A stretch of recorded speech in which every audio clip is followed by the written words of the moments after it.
The Radio Memories Network is brought to you in part by Liberated Syndication. Podcast publishing made easy. Libsyn.com. That's Libsyn.com.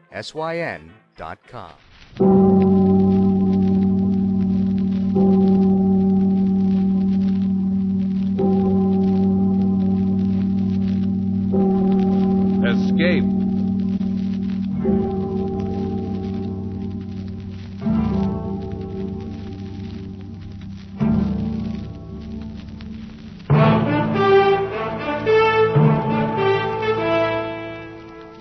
It's time to escape into the world of adventure. Time to forget for the next half hour the four walls of today and escape beyond the horizons of the mind to yesterday and tomorrow. CBS and its affiliated stations present Escape.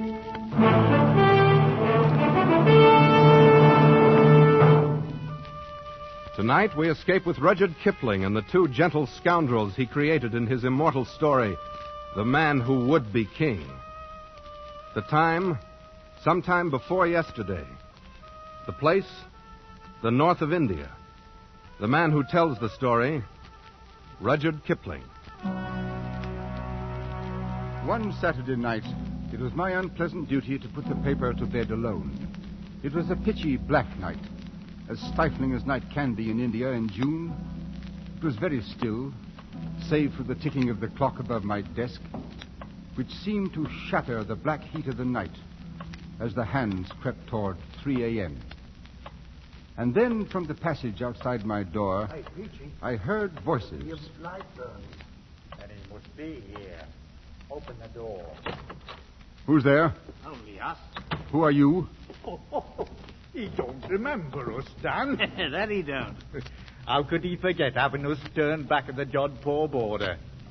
Told the authorities we was impersonating newspaper reporters, he did. Wait. That flaming red beard and that bald head. Why, you're Daniel Dravett and Peachy Carnahan. The same. Well, what do you want? If it's money, I haven't any. If it's a fight, it's simply too beastly hot. You can rest yourself easy, sir, because we've come asking for naught except some information. We've been all over this country, and we've concluded that India isn't big enough for such as Daniel and me. So we're going away to be kings. Kings in our own divine right. What? Aye, we shall be kings. We've signed a solemn contract, each to help the other, and neither of us to take a look at liquor or women until we become kings. Why, I've never heard of such a fantastic idea. But what is it you want of me? Naught but to look at such maps of Kafiristan as you might have about. Maps of Kafiristan? That's where we've decided to go. But don't you realize that not one single Englishman has ever gone into the Kafiristan mountains and lived to come out again?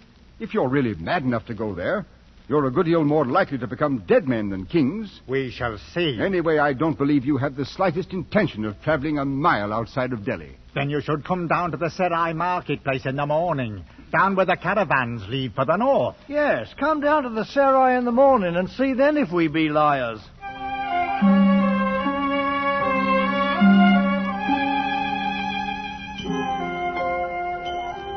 Oh, thieves, robbers, liars, the blessing of Pir Khan upon all pigs, dogs, and perjurers.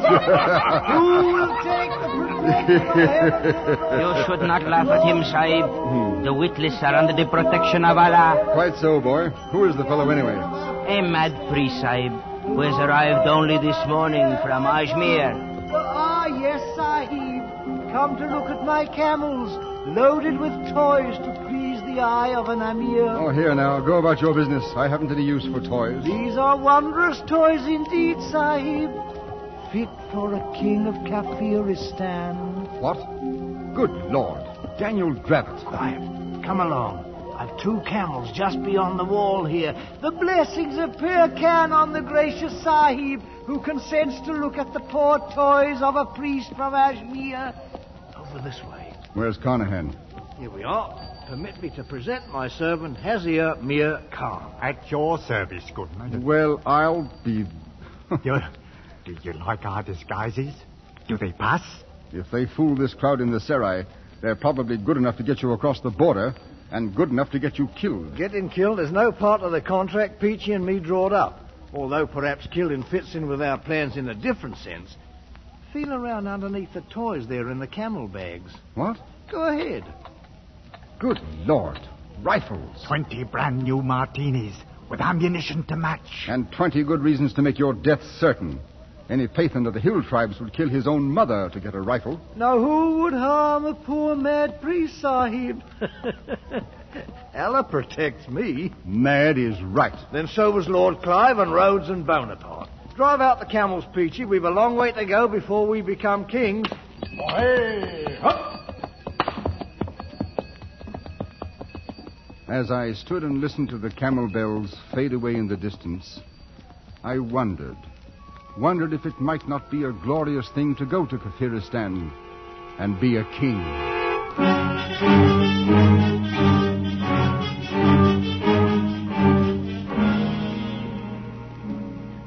3 years pass in India, much as they pass in any other land. It grows hot, then the rains come, and then the heat again. Some colonel at a hill station puts down an uprising. A new viceroy comes out from London, and the paper duly records the death of a sultan in Rajputana, and the trees in the courtyard grow a few feet taller. Finally, time in its circle turned up another night, much like the one 3 years before. Once again, I sat alone in the office, listening to the clock and waiting for some unimportant item to come over the wire from Europe. It was long after midnight when my office door slowly opened. I say, look here, you might knock first, you know. Knock. Good Lord, man. What's wrong? You don't know who I am, do you? No, I haven't the faintest idea. But here, you'd better sit down, old fellow. You're in a bad way. Yes, sir. Thank you. It's a whole year I've been walking.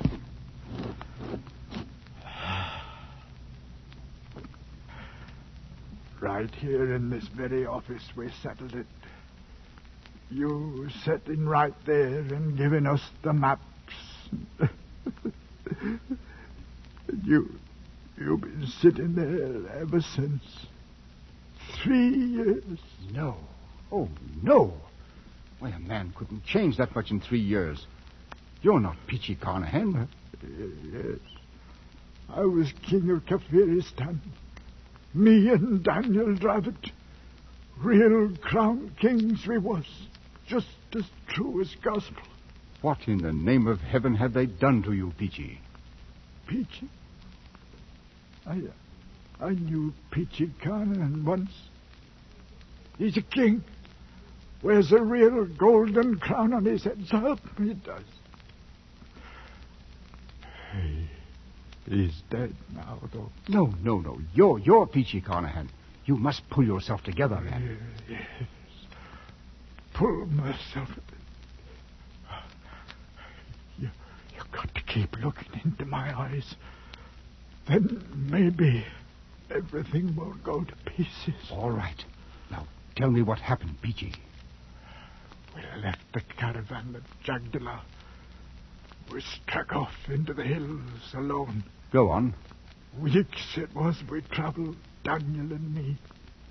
First there wasn't no roads, and after a while, no food. But there was always the drums. Sometimes they was close, and sometimes farther off. But most of the time, you could hear them somewhere. Hail Silver! A fiery horse with the speed of light, a cloud of dust, and the hearty Hail Silver! The Lone Ranger! What's got into them? The poor beasts are done in and starved, same as ourselves. They'll go no further. Then we'll go on without them. I've not come this far to die on the side of a mountain. Wait. Look, Daniel. Over the edge of the rocks. This is the legend of a man and a horse, and how they met. There'll be a The score story or of the more. Lone Ranger One and goes his ahead great of the horse rest. Silver. Your bows and arrows. Break out a pair of the rifles, Peachy. Right, Daniel. Now that we The Lone Ranger and Tonto were trailing the worst outlaw in the West. His name was Butch Cavendish. They had followed his trail for many weeks, until finally they noticed that the hoofprints of the outlaw's horse were fresh. By the old neck! They are Peachy! Hold it, Daniel! Look at them! Maybe better we shoot in sight. No, I want to take him alive. They're leading. Let's go out alone. Steady there, steady, boy. We'll go part way to meet him, Peachy. Him right way. Tonto, he missed me, but he shot my Got him, horse. Daniel. Get after him. He be as fair as us, with yellow hair. Tonto's horse was tired and no match in speed for the animal Cavendish rode. The outlaw He escaped. stopped. When Tonto returned from the futile chase, he found the Lone Ranger standing beside his dead horse. A good horse, Tonto. Your Loyal, left hand faithful, tongue, and he brave. speaks. But my next horse must be faster. I wish that... Tonto, we've heard stories of a wild horse, a fiery white stallion. Him seen near valley over there, where Cavendish go. We'll be on the lookout for the wild horse while we follow Cavendish.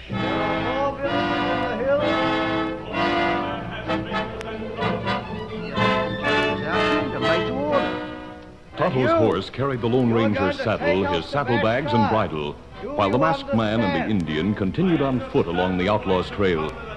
When they reached the top of a hill, Look, Tonto. they halted suddenly and stared at an awe-inspiring sight far down in the valley. That's too long. They saw a great white stallion in a death fight with a giant buffalo. The horse was plunging, rearing, charging, and dodging wildly, and the sun flashed from his coat as from a coat of polished silver. They realized that this was the legendary white stallion, the one ranchers and hunters had talked so much about. Tonto, must have that horse. I'll try to shoot the buffalo. It's too far for pistol shot. I'll get closer before it's too late. As he ran downhill, the Lone Ranger watched the battle. The sleek white stallion was nimble and courageous, but his strength began to wane. The buffalo charged again and again. The splendid muscles of the white horse were slower in responding, then too slow. He was caught by the buffalo's charge.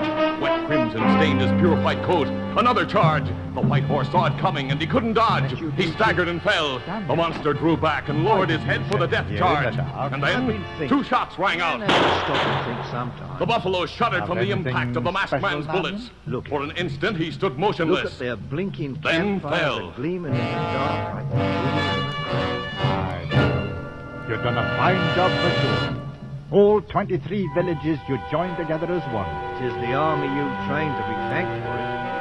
2,000 men with a fair knowledge of bearing arms. Some's a bit green at it yet. They're ours now, every man, Cruelly jack, battered woman, and bruised, child. the white We stallion own lay them, body quietly and soul. as the Lone Aye, Ranger we're bathed his kings wounds. now, Daniel. During the Not next proper several kings days, yet, the masked man but and the we Indian will be. cared for the Sooner injured than you horse. think, Peachy. Then the wounds How's were that? closed, Billy and the Fish horse's told me strength had something today returned. that fair There was once amazed more fire in his These eye, people know a the spring in his craft. step, You and his mean head they're was lifted Freemasons, proudly. Daniel?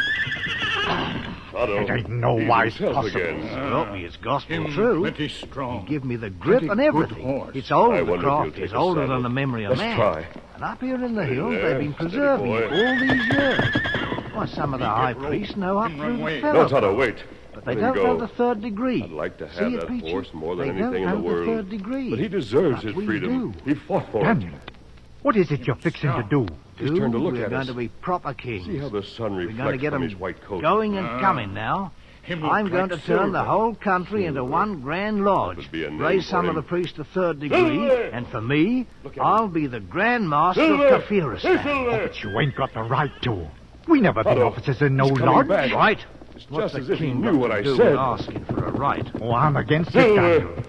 It's no good to go fooling around with the Silver, you craft. beauty. You talk like an Hand me old the halter, woman. Tonto. Thing'll work, I know it will. We'll make As the it a mighty blooming stallion ceremony. felt the halter, Regular he trembled aprons as if with from the a chill. symbol and the mark. Every instinct told him that he All must of us, flee at Peachy. once to preserve The his kings of freedom. Kafiristan. And yet he stood his ground. It wasn't gratitude that kept him there. It was something stronger, some mysterious bond of friendship and understanding.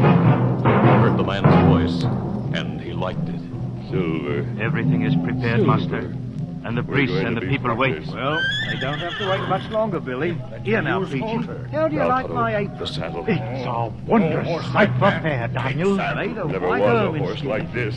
And the master's Silver, marked with We're emerald going to work studding. together. The horse was wild and You know unused to the the meaning ways of of the men mark? and the weight of a I saddle do. and a rider. What's got But the into masked you? man was a kind teacher. He was gentle yet It's a firm, thing that's and passing Silver was strange, Master. intelligent. Strange and The rubbish. stallion seemed Come to along sense now. the Ready, desires of the Peachy? Lone Right Ranger with you, and did his Daniel. best Then to out we cooperate. go. He learned On to quickly, the temple and after several steps. days of training, We'll he give was 'em ready. what for. Follow me, Knock their Tonto. blinking eyes out. Going That's after what we'll Cavendish. do. Look at them, Peachy! Right down on their No blooming hoofs had ever knees. beat the They're flames killing like their those thundering boys. hoofs of the great horse Silver. During the past few days, Cavendish had gotten far away, but the masked man and Tonto trailed him relentlessly with only a minimum of rest. It took days to cut down the outlaw's lead, but at long last, Cavendish came into view. There he is. What's wrong with the Come on, priest? Silver. It looks like trouble, The Daniel. mighty stallion responded with a new burst of speed. Cavendish fired wild shots over his shoulder until his gun was empty. His horse, though powerful and fast, was no match for the charging Silver. Fear and panic filled the outlaw's face. He heard the hoofbeats ever nearer, and then the masked man shout. I want you, Cavendish. Speak up, Billy Fish. What's the meaning The of it? masked man's avowed yourself. mission was accomplished. Look. The last of the Cavendish gang was Carved on captured the back of to be the tried by stone. law and punished for his crimes. But there were many others whose criminal plans were to be Only challenged few by the priests Lone have known of Ranger, the hidden his mark on the faithful stone. Indian companion Tonto, and his Many great who horse have Silver. doubted you were a god. Doubt no longer. And you, Billy? What do you think? I must. I think that now it is the time for these. Daniel. Golden crowns. Aye, how they glitter. Fit for the brow of a king. 'Tis what we came for. Here now, put 'em on. We'll crown ourselves in our own right. Listen to 'em. You know something, Peachy? We come here to be kings, and that we are, all right. But blamed if we ain't a couple of blooming gods to boot, with 1,000,000 people bowing on their knees before us.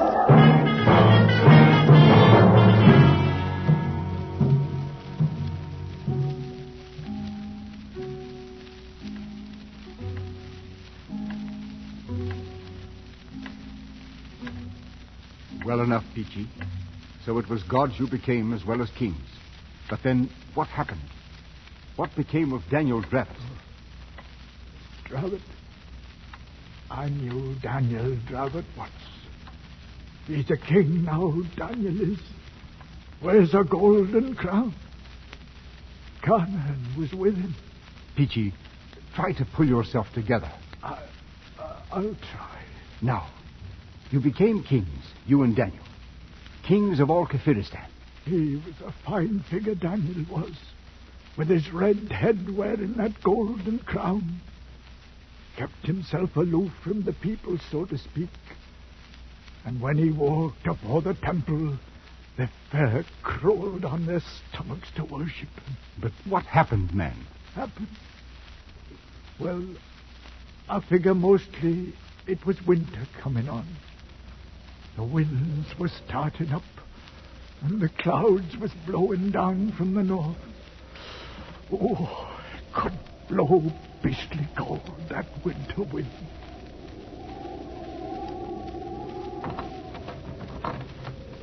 Hey? Who's out there? That you, Billy? Confound it anyway.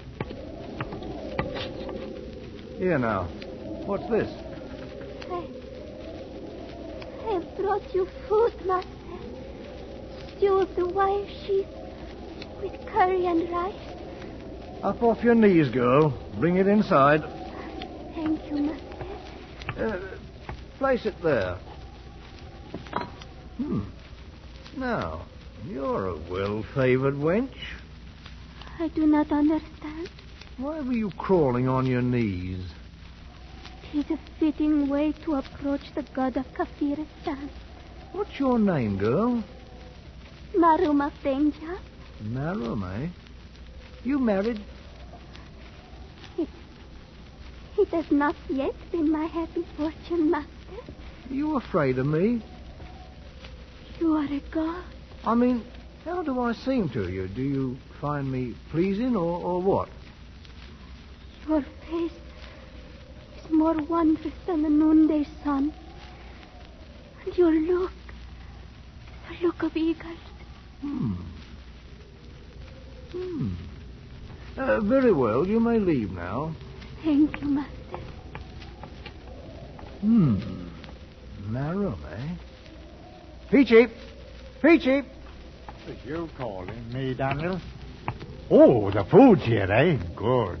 Not that wind outside. Winter's about due to strike and fill the trails with snow. There'll be little moving about afore spring. Right you are. Peachy, I've decided to take a wife. But you can't do it, Daniel. We made a contract. That was till we was kings. Well, kings we've been many months now. Oh, but it's no good. I tell you now, I'm against it. Against it? You was against using the craft, too. But look what it done for us. Oh, but this is different. Billy Fish will tell you no, too, the same as I do. Billy Fish, huh? Who's the king here, him or me? My mind's made up. 3 days from now, I shall have me a wife. And you can put it on the drums and tell every blighter out there in the hills. The kingdom of Kafiristan is going to have a queen.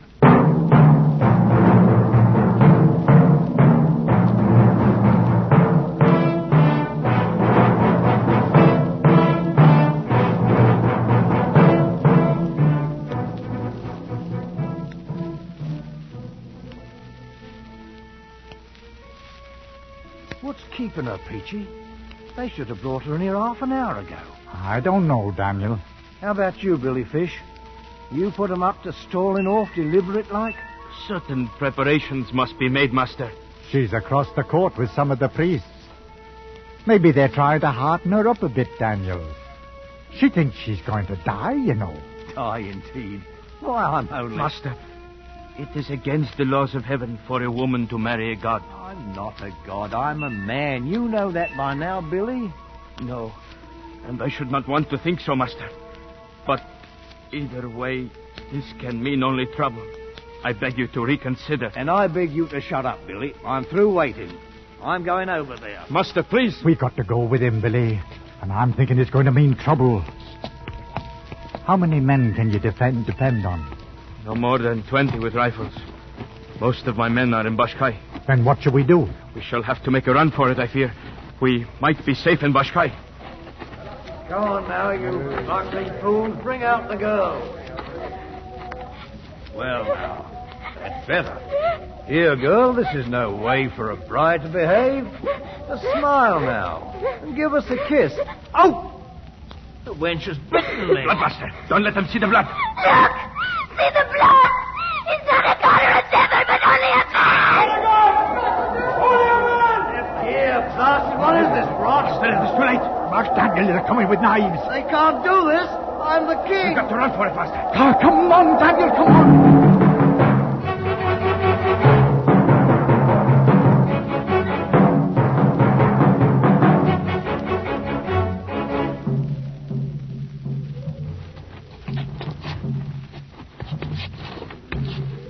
Confounded heathens.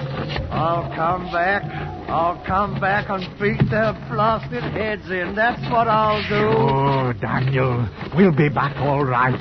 How much further, Billy? Only a short way beyond this ridge, Master. Well, so far, so good. At last, them blooming drums are stopped. We're at the top, Daniel. A right good climb it's been. Oh, wait. Look. It seems the drums have come before us, Master. Cut off. No less than 1,000 of them standing there quiet-like, with them wicked long knives in their hands. There'll be no getting past them, Daniel. No. We are done for. Go back, Billy Fish, and take your men away with you. Go with him, Peachy. It's me they want. I did it. Me, the king. No, Dan. I'm sticking with you. Billy Fish, you clear out. I am your friend. I stay with you. You're a good man, Billy. They'll be coming now, Daniel. Peachy. Forget it, Daniel. I forgive you freely and fully. Then let them come. There'll be one thing they can't change, Peachy. We've been kings. Kings in our own right. Kings of all Kafiristan.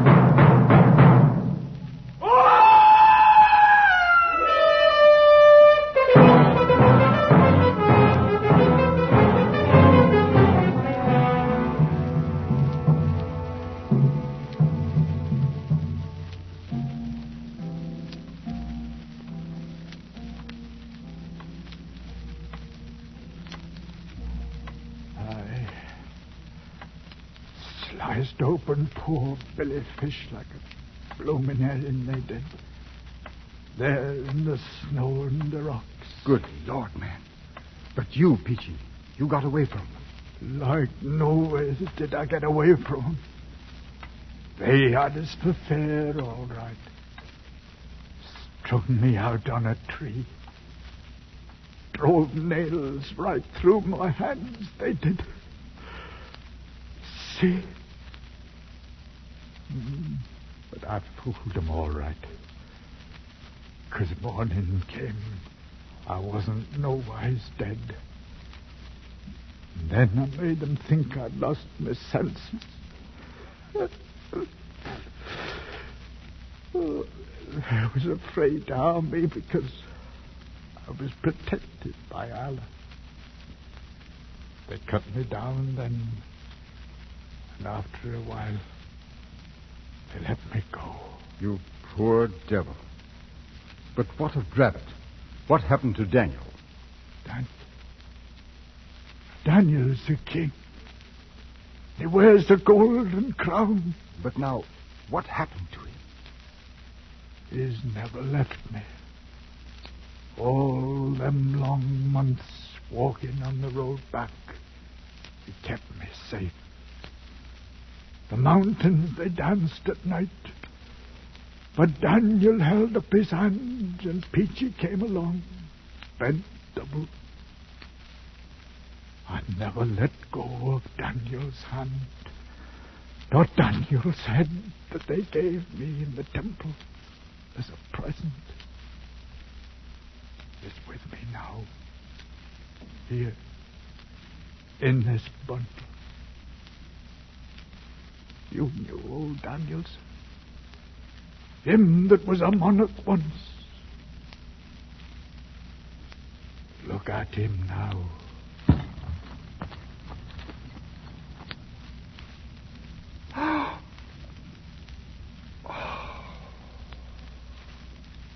Well, and now you've seen that we was really kings. I'll be on my way. You'll pardon me, sir?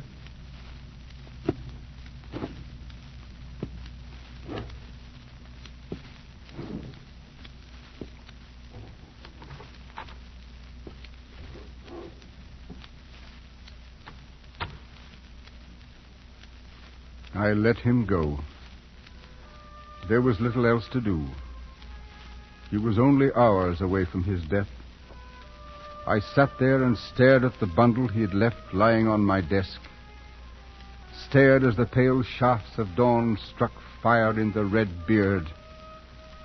Stared at the golden crown, sitting too large and heavy upon the wrinkled, mummified head of Daniel Dravit, the man who would be king.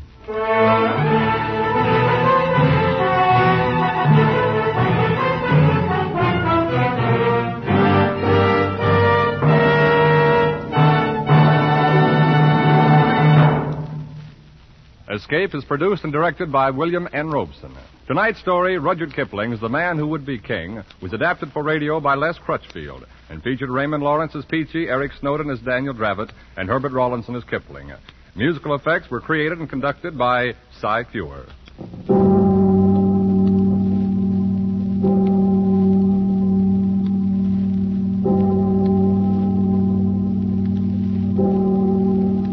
Next week, CBS and its affiliated stations invite you to escape in Operation Fleur-de-Lis, an episode from the files of the OSS. And so, good night, until a week from tonight, when again we invite you to escape.